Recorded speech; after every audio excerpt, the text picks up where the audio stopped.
그러니까 성경 말씀 우리가 봐야 돼요. 그 말씀을 듣고 그 말씀을 우리가 그 편지를 하나님의 마음을 볼 때 우리 삶의 원칙과 가치과 기준을 바로 알 수가 있단 말이에요. 그래서 이스라엘 백성들에게 지시하고 명령한 바 그 규례와 가르침, 하나님 앞에 어떻게 예배를 드리고 예배 드릴 때는 하나님의 임재가 하나님의 은혜가 어떻게 나타나는 것과 그리고 우리가 삶 가운데 어떻게 사람을 대하고 어떤 방식으로 살아가는가 하는 그 법을 완전한 원칙을 그 진리를 다 기록해서 알려줬는데 그 핵심이 두 돌판에 기록한 십계명이었습니다. 그래서 왜 이 말씀을 주셨다고 했습니까? 12절에 보니까 내가 그들을 가르치도록, 즉 하나님이 자기 백성들을 가르칠 수 있도록 모세에게 그 말씀을 주셔서 그렇게 주셨던 것입니다. 가르칠 수 있도록. 모든 성경은 하나님의 감동으로 된 것으로 교훈과 책망과 또한 의로 교육하기에 유익한 말씀이라고 했습니다. 하나님의 사람들로 온전하고 그리고 하나님의 자녀로서의 바른 삶을 나타내도록 성경이 기록해서 우리에게 주었다는 것입니다. 그래서 이 돌판은 하나님이 친히 기록한 돌판이고 하나님께서 허락하신 언약이다. 하나님의 약속이 담겨 있어요. 또 증거, 하나님이 증거한 말씀이라는 측면에서 그 십계명의 말씀을 언약의 돌판, 그렇게 신명기 9장 9절에는 그렇게 말하고 있습니다. 또 31장 18절에서는 증거판이다. 하나님이 증거해서 주신 말씀이라는 것입니다. 그래서 하나님께서 자기 백성들을 진리로 깨우치고, 오늘날 저와 여러분에게도 마찬가지죠. 진리로 깨우쳐주고 올바른 삶의 길로 나아가도록 그리고 지시하고 인도해 주기 위해서 이 말씀을 주셨다는 거예요. 그러니까 우리 인생의 삶 가운데 내 삶에 하나님의 말씀이 있으면 어떤 상황 가운데서도 바른 길을 선택할 수 있다는 것입니다. 지금 이제 선거철이 가까웠는데 당을 대변하는 말을 누군가 해야 되는데 그 말을 하는 사람은 대변인이잖아요. 어떤 사람들이 그 말을 할까요? 말을 잘 표현하는 사람, 조리 있게 분명하게 뜻을 전할 수 있는 사람을 대변인으로 세웁니다. 한편으로 저와 여러분을 하나님께서는 하나님을 대신한 대변인으로 우리에게 우리를 대변인으로 삼았어요. 대행자로 삼았어요. 우리가 하는 말이, 우리가 행동이 하나님을 대신해서 하나님이 말하는 것처럼, 예수님이 말하는 것처럼 할 수 있도록 그렇게 성경 말씀을 주시고 그 말씀을 우리에게 표현할 수 있도록 성령은 우리와 함께 한다는 것입니다.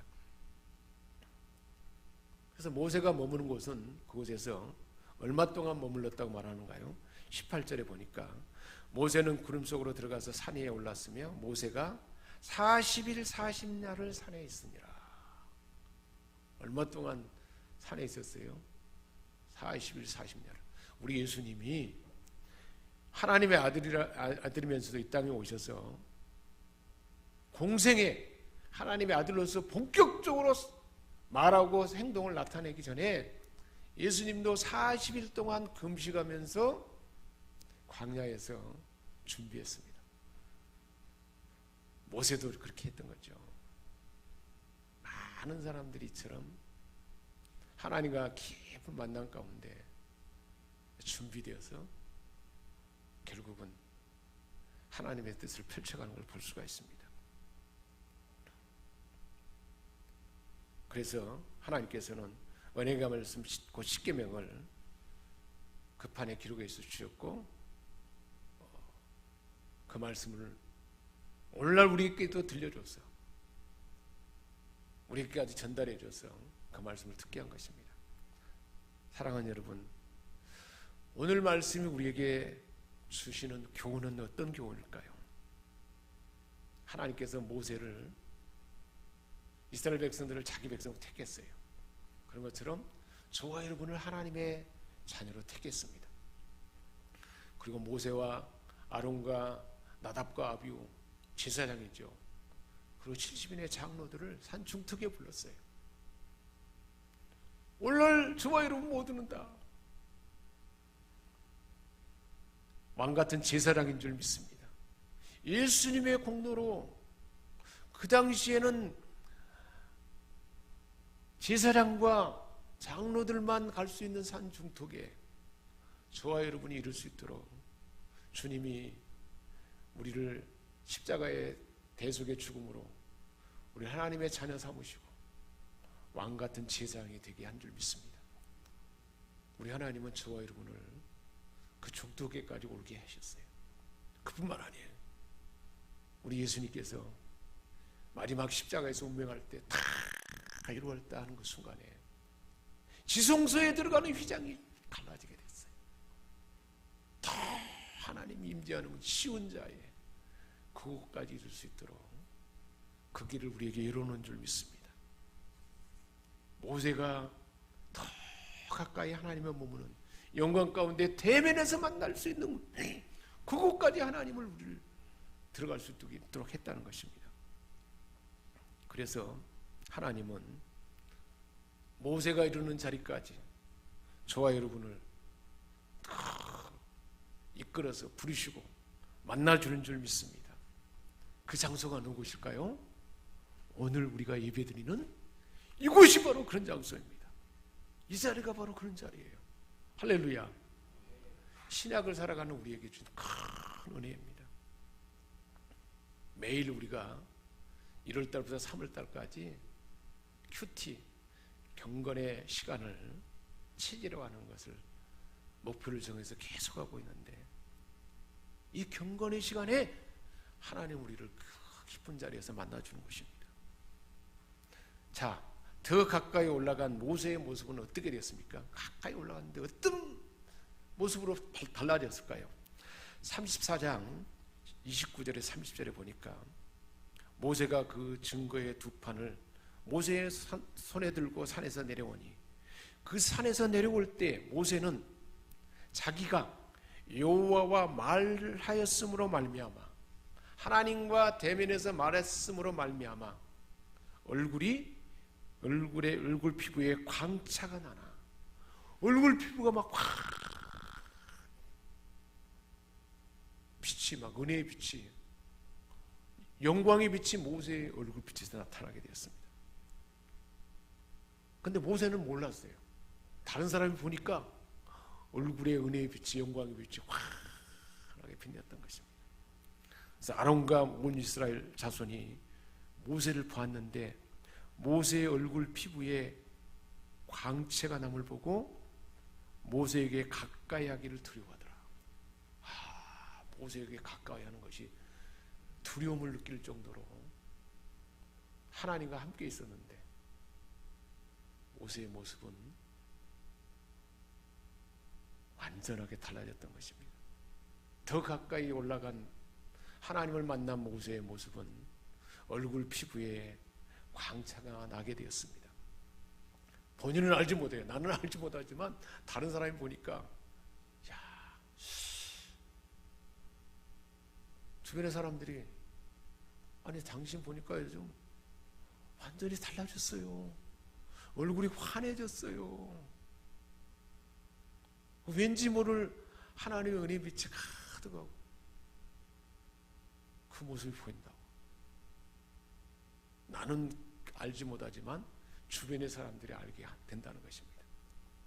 가까이 있는 사람들이 얼굴이 빛나는 것을 보고 두려움을 자아낼 정도로 하나님을 가까이 만난 사람들은 하나님을 가까이에서 만난 사람은 하나님 만날 그 순간에 두려워했잖아요. 이사야 선지자가 하나님의 영광을 보고 나니까 막 두려워서 화로다 나여 죽게 되었더라 그러잖아요. 하나님 만난 사람은 그렇게 해요. 그런 것처럼 하나님을 가까이 만난 사람을 주변 사람이 봐도 두려움을 느낄 정도로 그렇게 거룩한 모습으로 만나는 그 순간은 달라진다는 것입니다. 은혜의 빛이 얼굴에 나타나게 된 것입니다. 우리 옆 사람을 한번 봐보세요. 그리고 축복합시다. 당신의 얼굴에 은혜의 빛이 돌고 있네요. 할렐루야. 모세가 만나는 그곳에 우리가 예배하는 가운데 하나님 우리를 그렇게 은혜 가운데 만나는 줄 믿습니다. 우리 하나님 이곳에 지금 계세요. 우리 한 사람 한 사람을 다 쳐다보고 하나님이 바라보는 줄 믿습니다. 그래서 하나님의 빛이 만날 가운데 만나게 하는 곳이 예배드리는 장소입니다. 그래서 모세는 얼굴에 빛나는 모습을 띄었고, 그래서 우리 하나님께서 친히 말했잖아요. 모세는 이 지상의 어느 사람보다 온유함이 가장 온유한 사람이라고 했어요. 온유하다는 것은 예수님을 닮은 성품을 말하는 거예요. 하나님의 뜻에 길들여져 있고 예수님의 마음으로 가득한 사람을 온유한 사람이라고 하는데, 하나님을 가까이 만난 사람은 이처럼 온유한 사람이 된다는 것입니다. 예수님처럼 섬김의 사람이 돼요. 섬김.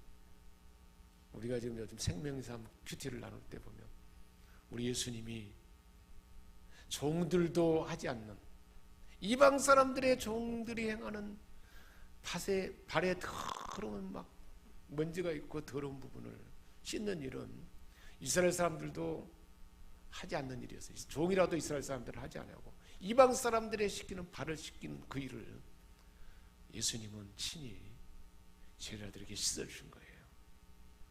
그 예수님의 섬김의 마음입니다. 모세가 자기 백성들을 그렇게 섬기잖아요. 하나님을 가까이 만난 사람은 그 삶이 몸에 배어진다는 것입니다. 사랑하는 여러분, 우리 삶에 어떻게 적용할 수 있을까요? 우리가 예배 가운데 하나님을 산중턱에서 하나님이 여기 계시네, 찬양 가운데 은혜가 있고 말씀 가운데 은혜가 있고 여기 계시네, 그 수준이 아니라 더 가까이 오라 라고 하나님 말씀하세요. 조금만 더 깊이 들어가면 하나님을 더 인격적으로 만난다는 거예요. 자, 34장 29절에 그 답이 있어요. 어떻게 할 때 그게 가능한가? 그 산에서 내려올 때 모세는 자기가 여호와와 말하였으므로 말미암아. 왜 모세의 은혜의 빛이 그 안에 가득히 빛나게 됐을까요? 여기 성경에 보니까 여호와와 말하였으므로 말미암아. 모세와 하나님이 대화한 것 때문입니다. 사랑하는 여러분, 우리가 예배 드릴 때요, 우리는 찬양으로 하나님 앞에 말하는 거예요. 하나님께서는 선포되는 말씀을 우리에게 말씀해 주는 거예요. 기도할 때 기도하면 하나님께 우리가 감동을 주면서 응답하는 거예요. 그게 하나님과 대화하는 것입니다. 할렐루야. 예배 가운데 인격적으로 하나님을 만나는 거예요. 이 교감 가운데. 우리가 한 주간 전에 보지 못하는 소극경이 예수를 만나서 말씀을 들었어요. 실로암 모세에 가서 씻는 순간 눈이 뜨는 거예요. 근데 예수님 얼굴을 못 봤잖아요. 씻었더니 눈이 떠렸어요. 소경이 이제 뒤로 돌아가 본 거예요. 눈에 진흙을 발라 실로암 못에 가서 씻으라. 그때 주님 만났던 말씀하신 그 순간이 만남이 시작했어요. 근데 그때는 전혀 몰랐어요. 그 말씀을 듣고 실로암 못에 가서 씻는 순간에 눈이 떠있어요. 그러면 되돌아가는 거예요. 그때 예수님 하신 말씀 그 순간에 성자 하나님과 만남의 순간이죠. 하나님 우리에게 어떤 말씀을 들려주면 내게 그 말씀의 능력이 나타나지 않아도 그 순간에 만남이 있었다는 것입니다. 예수님의 말씀을 듣는 현장이 바로 만남의 순간입니다. 그때 눈이 뜨이지 않았지만 누구를 만났어요? 예수님 만났어요. 소경이어서 보지 못했지만 그때 만났어요, 안 만났어요? 이미 만난 거예요. 저와 여러분도 마찬가지입니다. 만남의 그 어떤 눈 뜨는 증거가 확 보이지 않아도 하나님 말씀을 듣는 말씀 가운데 그 순간에 우리는 하나님을 만나는 것입니다. 그것이 어떻게 보면 한 나라의 모습과 같아요. 우리가 예배드리는 이 순간에 말씀을 듣는 순간이 하나님과 만나는 순간입니다.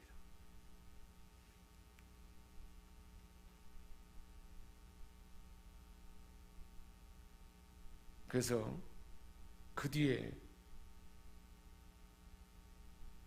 우리 예수님이 이 소경이 눈을 뜬 것을 막 예수님을 더 증거하니까 바리새인과 그 대제사장들이 화가 나가지고 이 소경을 출교시켜 버렸어요. 유대사의 출교는 이제 완전히 삶의 근원이 무너진 거죠. 그래서 출교돼서 다른 데 쫓겨나 있는데 그곳에 누가 찾아왔어요? 예수님 직접 찾아왔어요. 그리고는 대화하면서 예수님 말을 이렇게 한참 말을 걸자 소경이 그래요. 메시아가 오면 메시아가 오게 되면 많은 사람이 구원을 받게 되고 하나님이 하시는 일을 보게 될 거라 그랬다. 그랬더니 그 말을 들었는데